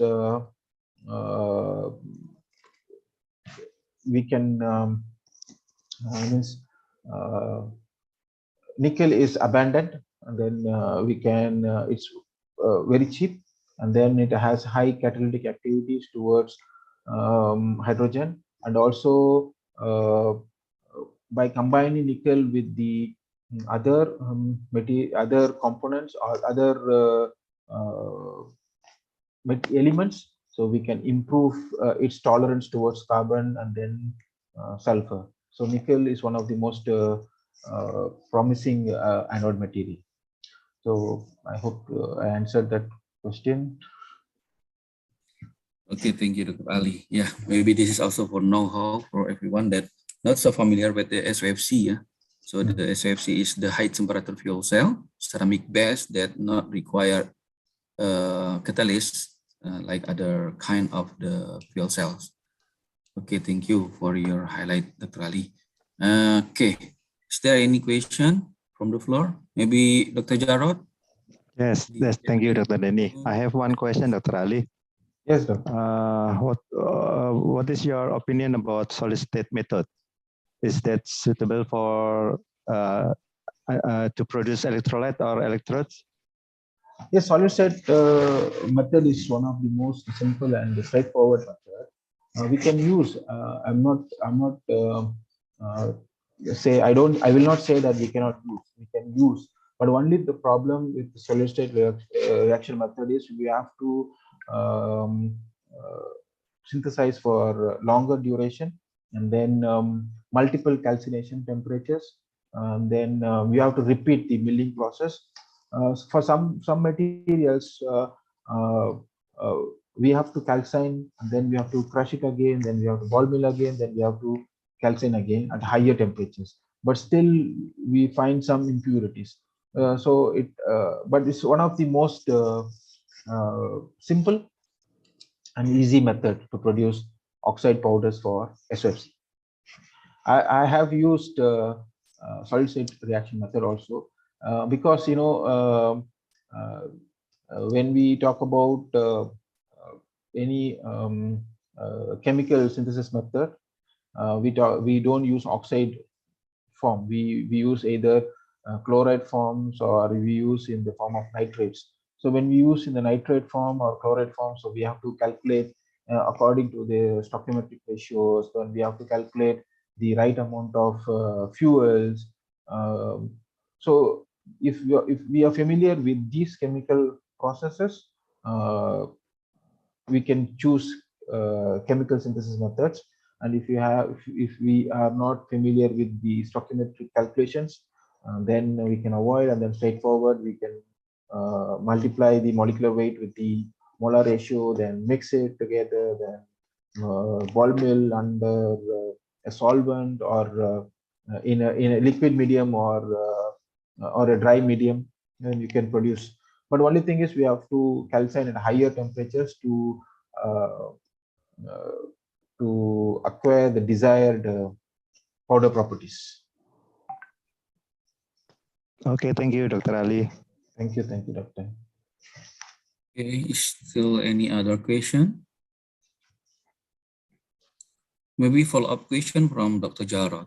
So which process that you think is more suitable, or the high purity quality from that process? Which one, Dr. Ali? So which process you recommend? You're asking me which process I recommend. Basically, I would recommend the chemical synthesis techniques because it's not time-consuming method, and then we can produce nano-sized powders, and then we can produce the powders under low calcination temperature. When we talk about low calcination temperature, it means during calcination temperature itself, your particles may grow. Means if it grows, means your surface area will reduce. If your surface reduces, your catalytic active properties of your final product will reduce also. So if the high means if you have lower surface specific surface area, then it is very hard to use certain fabrication techniques. For example, you cannot use tape casting, you cannot use screen printing, because the particle size will be larger, and your particles, it means your powders are having agglomeration, high agglomeration should be there. And then in certain techniques, it's very hard to crush those agglomerations also. So even if you do ball milling also, it's very hard to break those agglomerations. If agglomerations are there, then it's very hard to print, screen printing, tape casting. So it's basically I would recommend chemical synthesis methods to produce your powders, where you can have high specific surface area powders. You can produce high specific surface area powders, and then agglomeration will be less, or weak agglomeration should be there, and then your particle size will be lesser, your crystallized size will be lesser, and your calcination temperature will be also lesser. If we are going to use solid state or mechanical mixing, we have to use high calcination temperature. We use high calcination temperature, your particle size will be bigger. I see. Okay. So usually you use the hydrothermal process also? Yeah, I don't have experience on the hydrothermal process, but my colleagues have. Dr. Mahendra have experience on hydrothermal process. Normally, I use glycine nitrile process to produce my powders. Sometimes I use polymeric complexion method to produce my powders. I am quite comfortable with the glycine nitrile process actually. Okay. Okay, maybe next time when Dr. Mahendra as a keynote speaker, he should explain more about hydrothermal process, because I'm also very interesting, because the hydrothermal is very low temperature process. Yes. Usually less than 300 degrees C, right? Yes. Yeah. And maybe if someone also want to explain more about the EPD process that applying for any kind of component of SOFC, maybe that also very benefit, because the EPD process also very simple. Yeah. Okay, maybe for the next question from Muhammad Irfan Shah, Irfan. Okay, the SOFC can be based on oxygen ion conducting electrolytes such as YSZ or proton conducting electrolytes. The proton conducting SOFC is promising for intermediate temperature operation due to higher ionic conductivity than almost all oxygen ion conducting electrolytes. However, the problem of chemical stability or durability of proton conducting electrolytes still need to be solved. So how do you overcome that issue? Maybe what your opinion about that one, Dr. Ali? For oxide, can you repeat the questions like ionic and protonic? Oh yeah. The ionic base and protonic base. So Mr. Irfan think that protonic one is much better than ionic, but there are also some limitation of the protonic conducting than ionic, such as the durability or stability. So what do you think about that one, and how to overcome that issue? Yes. Yeah, that's also. So basically, he's comparing between oxide ion and proton ion conducting material, solid oxide fuel cells. As far as oxide ion conducting SOFCs are well-established solid oxide fuel cell type, and it's already commercially available, which operates at different operating temperatures. Whereas proton conducting solid oxide fuel cell is a new type of solid oxide fuel cells. For the past 10 years, people are working on it. The most pioneer researcher on proton conducting solid oxide fuel cell is Professor Watchman from Maryland, University of Maryland. So he is the pioneer, and then he invented this proton conducting solid oxide fuel cell. So this proton conducting solid oxide fuel cell, it's one of the hot topic now. And then so this particular solid oxide fuel cell is based on barium cerate or barium strontium cerate or barium zirconium cerate. So these are the three different electrolyte materials. They are mainly focused. However, as it was said, proton conducting have a serious issue in terms of stability, especially on the electrolyte side. I have experience of producing barium cerate and barium strontium cerate zirconia electrolyte materials for proton conducting solid oxide fuel cells. When we produce powders, they are fine, but when we try to fabricate, they totally disintegrate after a few days. Means it becomes powder again, even though we sinter at higher temperature. It easily breakable. Its density is very less. So normally the parent material is the barium cerate or barium strontium, the BASR or BACE. So to the barium cerate, sometimes we incorporate zirconium in order to improve its stability. So we have to improve the properties of the parent material with a combination of different dopants. That's what is being working on. People are working on different combination of dopants with the parent material. The host is the barium cerate, and then they try to add different types of dopants. Even some researchers have changed the barium to other dopants. Means they have created a new host, and then they started to study on the this type of electrolyte materials in order to improve the stability of the proton conducting SOFCs. So basically, if you want to improve the stability, you have to study on the materials, combination of different materials. So we have to identify the right combination of different components. So that is the main research work or research activities of a materials engineer. Okay, thank you, Dr. Ali. I hope. I have the following question from Mr. Irfan. If I'm not wrong, please correct me, Dr. Ali. One of the motivation for developing the proton conducting pass is for lowering the temperature, right? Yes. And also to avoid the steam or the water production, because the ionic pass usually the H2O production is much more than protonic. What do you think about that one?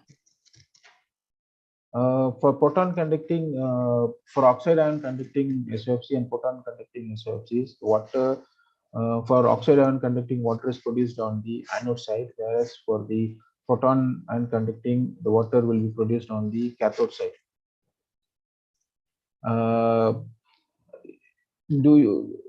Your question is on the how much water is being produced on? Yes. Comparing between protonic and ionic base.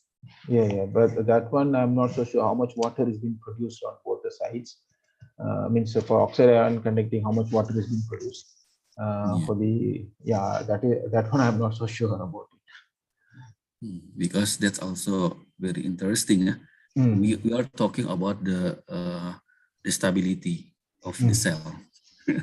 When we can overcome the water production or the vapor process, I think it will be better for the stability of the cell. But when we talk about proton conducting SOFC, performance wise is better than oxide ion conducting. Yeah, correct. Yeah, we can achieve high power densities at lower operating temperature. That is one of the main advantage of proton ionic conducting SOFCs. But I'm not so sure how much water is being produced on both the sides. Yeah, I just ever saw some poster when I followed some SOFC conference when in Japan, and I just understand. Therefore they want to develop the protonic base. Maybe, yeah. Just from my understanding from that very short explanation in the poster. Okay, yes. We have another question from Kakak Idam from Kak Damisi. So based on your experience and research group, so what kind of synthesis method and fabrication technique that give the best performance? Thank you. Okay, so as I said earlier, you can use any chemical synthesis techniques, but whatever techniques you use, every technique has its own advantages and disadvantages. So you have to understand the technique first before you implement, or if you want to practice the technique to produce your powders. So each technique has their own parameters. So you have to optimize those parameters based on the requirement of your powder. So you have to identify that. You can identify that based on 3 categories. One is the trial and error method. The other one is one factor at a time method or design of experiments. So you can follow any of these methods to study your particular synthesis techniques to produce your powders. As far as the fabrication technique concerned, I would recommend tape casting, and screen printing is one of the most promising and inexpensive techniques. Rather than going for any physical vapor deposition techniques or chemical vapor deposition techniques, or now those techniques are most advanced techniques. When we talk about a fuel cell for an residential applications, we can choose tape casting and screen printing. But when we are talking about micro SFCs, yeah, of course we have to go for chemical vapor deposition or atomic vapor deposition, those advanced techniques when we talk about micro SFCs. Whereas for a simple residential application SFCs or portable SFC applications, we can choose tape casting, and screen printing is the most promising and well established techniques also. This, yeah. And in our lab we have tape casting machine and then screen printing machines. Then we produce planar SOFCs for our research works.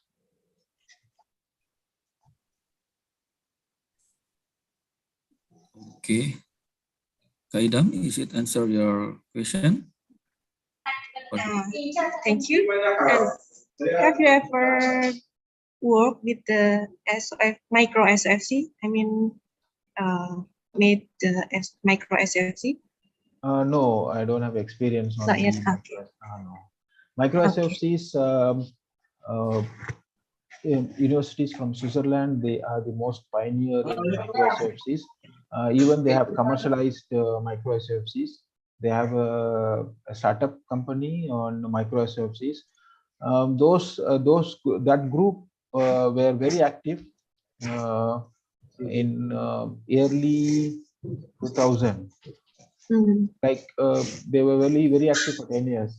Once they optimized everything, they went to commercialization. Now they are producing micro SFCs, and then they have commercialized it. Yes.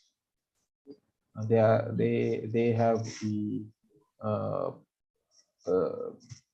publications and patents on those techniques. Yes. Yeah, I think it's very interesting for micro SFC because that can be applied for the mobile application like drone or any others mobile. Yes. Okay. Is there any other question from the floor? Okay.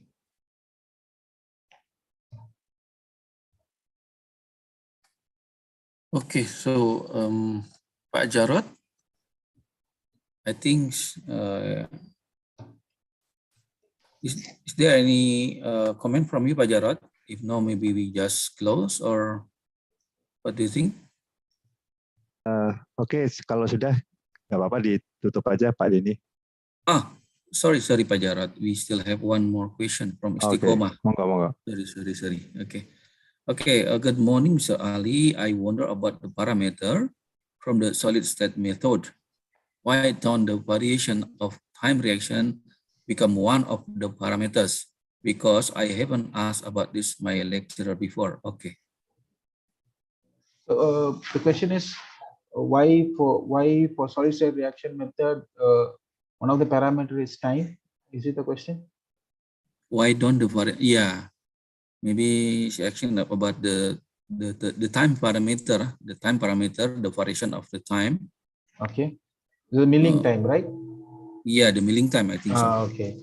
So when we talk about solid state reactions, we have three important parameters. One is the powder to ball ratio. The other one is milling time, then milling speed. If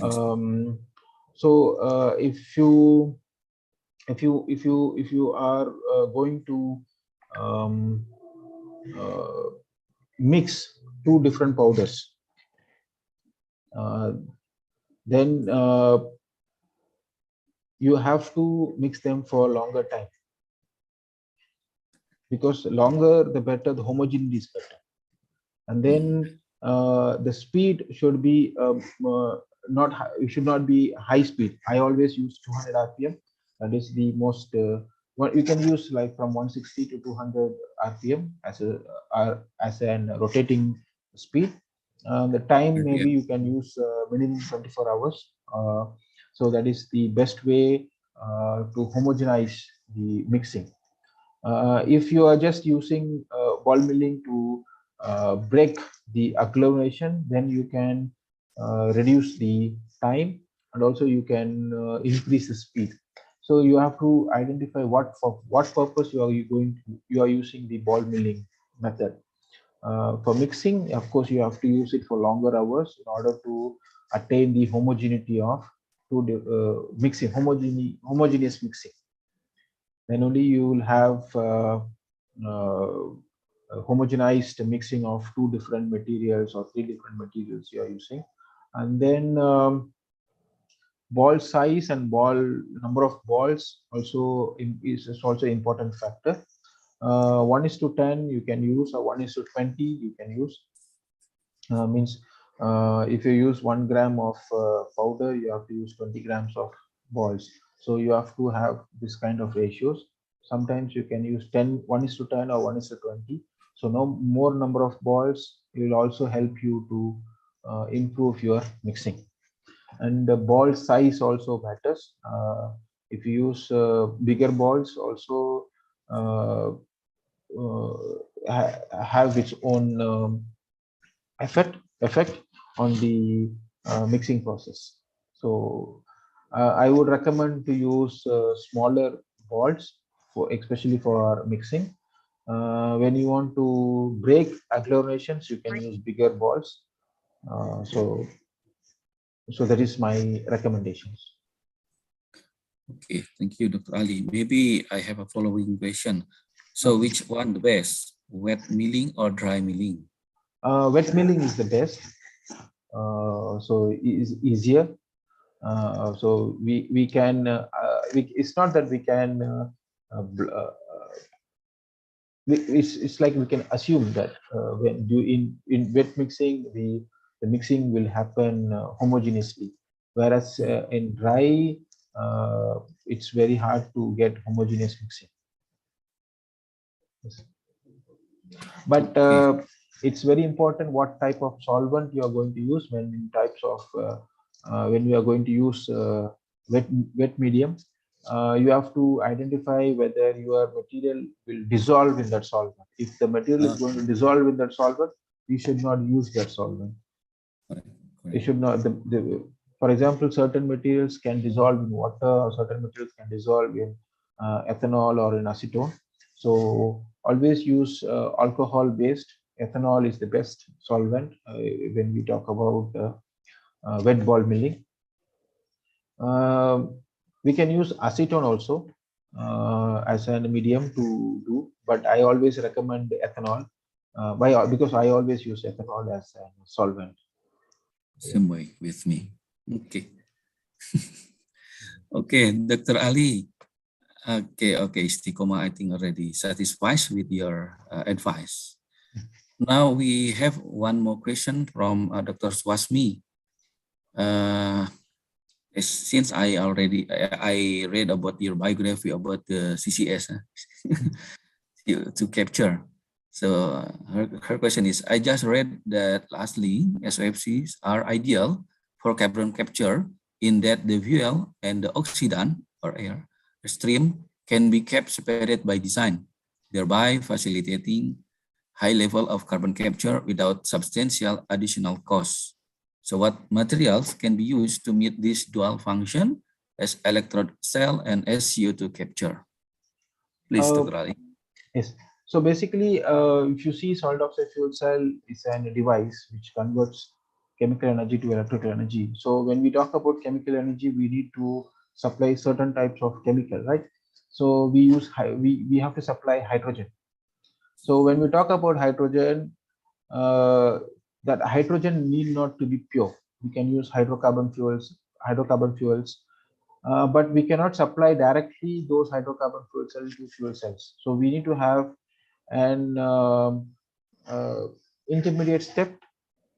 We can call it as intermediate step, where we can have an internal steam reformer, where we supply the fuel through the reformer and it will produce you hydrogen. So this hydrogen will be utilized to produce electricity. So in a similar way, when we are using carbon-based fuels, we need to have a certain device before it's been supplied to the solid oxide fuel cell. That's why when I was telling the efficiency of SOFC is over 80%, this is because of SOFC operates at high temperature. So we can use this high temperature, and then we can build an internal reformer, and then we utilize that surplus heat to reduce the carbon, or we can steam reform our hydrocarbon fuels. So we need to have an additional device which need to be, we can have an inbuilt one, or it can be outside also. So this is the setup. So when we say when we construct an SOFC, we have to identify the purpose of that SOFC in that particular area. What is going to be, what where it is will be used, and what's the purpose of it's been used. So we can design, and then we can build the SOFC in for that application. If it is for carbon capture, yeah, we can have a device, and then we can capture the carbon, and then we can utilize those captured carbon for our fuel cell use. Yes. Okay, I just remember, Dr. Ali. This is the following question again from Dr. Swasmi. Did you ever heard this SOFC, right? Direct carbon SOFC, right? Yes, yes, Doctor. Yes, so yes. I think that kind of the type also we can use in order to capturing carbon and directly we can generate electricity, or we can co-generation with the turbine base, with the gas turbine base, I mean. So what do you think? Yeah, the direct carbon fuel cell, they don't have any anode and electrodes in their structure. They just use normal electrolyte. They don't have that traditional components of an oxide ion conducting solid oxide fuel cell or proton conducting solid oxide fuel cell. This is a completely a different type of fuel cell. It's called direct carbon fuel cell, where they use an electrolyte, where they use different type of electrolyte material, and then as you said, it can be utilized for carbon capture. But I've read a few papers from Professor Binzu, who has been working on this type of fuel cells. But lately, I didn't see any of the publication on. Recently, I could not be able to find recent publications on that particular fuel cell. But I need to check. Okay. Yeah, because that's interesting. They just using the solid fuel. Yes. Mean, like carbon or in the coal. As you know, that coal will be shutting down little by little. And if in Indonesia, we have the targeted NZE, net zero emission, until 2060. 2060, but I don't know, in Malaysia, maybe more faster. I don't know. Yeah, at the time, the coal power generation should be shutting down, or we have to generate the power plant based on the green fuel or green technology, including fuel cell like this one. Therefore, I just curious, is it applicable or not, the DCSFC in the bigger power plant like that one, because the concept is just simple, just they also the reactor bed like in the coal bed methane or the coal power generation actually, but we need to develop the tubular type, maybe like micro SIFC, but in the bigger sizing. I think, yeah. As you mentioned before that no publication recently, so I also just curious why. Actually, that concept is very good, right, Dr. Ali? What do you think? Yes, doctor.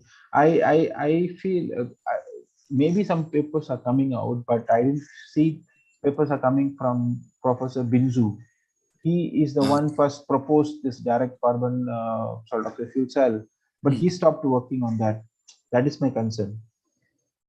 But papers are coming out. Papers are coming out on direct carbon fuel cells. Even publications are happening. But my concern was the one who first proposed this particular fuel cell has stopped working.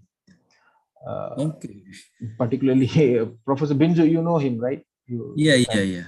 I know. So he was not publishing. So that's why that was my concern. Nothing else. I see. So your suggestion, we just still needed to separate method like CCS, and then the fuel just passing through to the fuel cell or the SOFC. But these are the areas where we can work, and then we can publish faster. So we have to, if we are focusing on publications, then these are the areas. Because oxide ion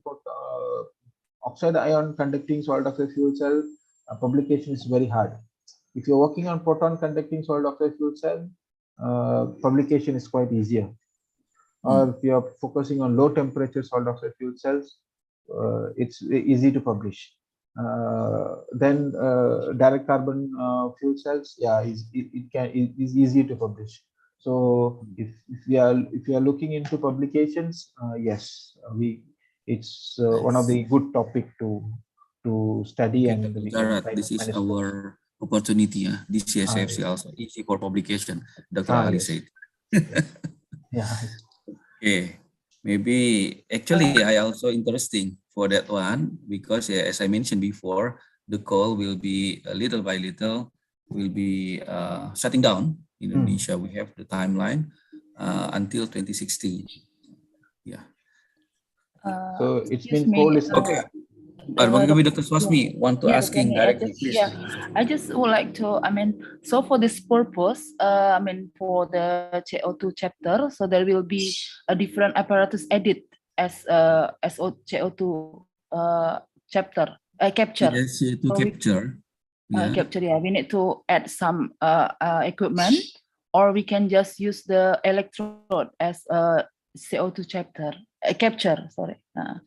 We can use the component as an component itself. For example, if you're using a component of an SOFC, it can be used as an device to capture CO2, but that particular component should be tolerant, or it has to have high resistance to the poisoning of carbon. When we talk about long-term stability, if we are going to use carbon, this carbon may it can clog, it can affect the microstructure of your materials. If they are going to deposit on the surface of the layer, or it's going to penetrate into the microstructure of the particular component, it will affect the actual performance of that particular component. So in order to avoid that, we can have a separate device, or we need to fabricate a highly tolerant or resistance material towards carbon poisoning. So the clogging issue, huh? The carbon Yes. soot. Yeah. Yes. That's the problem, Dr. Swasmi. Yeah, thank you very much. Then Or it's we much can clearer just for me now. yeah. Thank you. Yes. It's all about developing materials. Okay. Okay, so we still have many homework for the SOFC development. Yes. In order to, we need also to reach the net zero emission in our countries, because it already become the promise of any government in all of the world. Okay, I think now is in Indonesian time is 11:10. If there is no any question, maybe we can close now. Still any other question? Okay, maybe.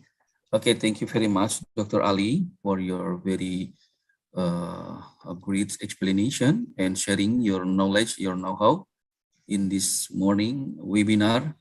And I'm also very thankful to all of you for all of your the audience contribution, the asking to make this webinar or this seminar is more interesting. Okay, maybe I will giving back to Kak Idam, to our Master of Ceremony for the next for continue your next session. Okay, please, Kak Idam.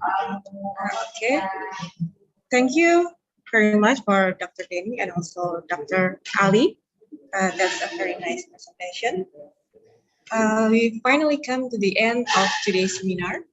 But before we close our seminar, there will be a certificate for our speaker. We invite Dr. Jarod to deliver certificate virtually to Dr. Thank you, Mbak Idam. Allow me to share a screen. Okay. I stopped.